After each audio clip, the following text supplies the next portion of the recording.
Menteri Koordinator Bidang Hukum, Hak Asasi Manusia, Imigrasi dan Pemasyarakatan Yusril Iza Mahendra mengaku sudah melakukan koordinasi dengan Polda Metro Jaya dan juga Mabes Polri mengenai keberadaan 3 orang yang masih dinyatakan hilang pasca unjuk rasa akhir Agustus lalu.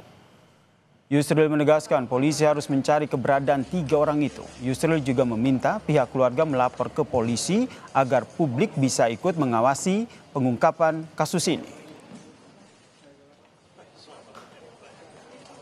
Tapi berdasarkan juga pemberitaan media, polisi sebenarnya sudah berkewajiban untuk mencari keberadaan yang bersangkutan. Tapi kita juga menghimbau sebenarnya supaya kalau memang yang bersangkutan itu ada, tapi tidak diketahui di mana keberadaannya, supaya cepat-cepat juga memberitahu kepada masyarakat, baik melalui kepolisian ataupun melalui media massa, supaya tidak timbul kesan bahwa mereka itu hilang. Sebelumnya, Saudara, Komisi Orang Hilang dan Korban Tindak Kekerasan Kontras melaporkan ada 3 orang yang masih belum ditemukan pasca aksi unjuk rasa akhir Agustus lalu. Angka tersebut merupakan data terbaru dari total 44 laporan orang hilang yang diterima posko pengaduan. Kontras mengajak masyarakat yang memiliki informasi mengenai keberadaan 3 orang yang masih hilang ini untuk dapat menyampaikannya kepada pihak Kontras.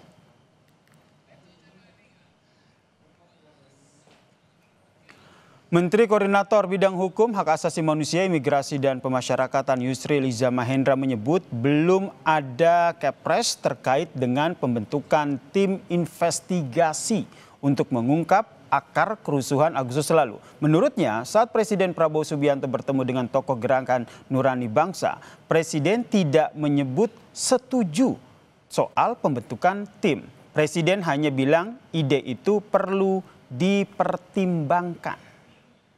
Saya belum tahu sampai hari ini, karena memang pada waktu ada pertemuan itu Pak Lukman Hakim Saifuddin mengatakan bahwa Pak Presiden sudah setuju. Walaupun saya dan Pak Menteri Agama masih bertanya-tanya juga, karena memang tidak eksplisit dia mengatakan setuju. Saya mengatakan bahwa itu ide yang baik, yang masuk akal, perlu kita pertimbangkan. Nah, tapi sampai hari ini kita belum menerima arahan dari Pak Presiden. Sementara itu, Saudara, Wakil Ketua Komisi 13 Andreas Hugo Pereira mendukung pembentukan tim investigasi independen dalam kasus demo rusuh pada Agustus lalu yang menewaskan 10 orang, Saudara. Selain mengungkap soal dugaan terjadinya pelanggaran HAM, tim pencari fakta yang dibentuk oleh Komnas HAM juga menurut Andreas juga harus mengungkap soal dugaan dalang di belakang demo rusuh ini. Ia berharap tim pencari fakta mampu bekerja secara independen. Yang menjadi pertanyaan selama ini kan ada demo, ada kerusuhan kan, dan ada amuk massa yang terjadi di situ gitu.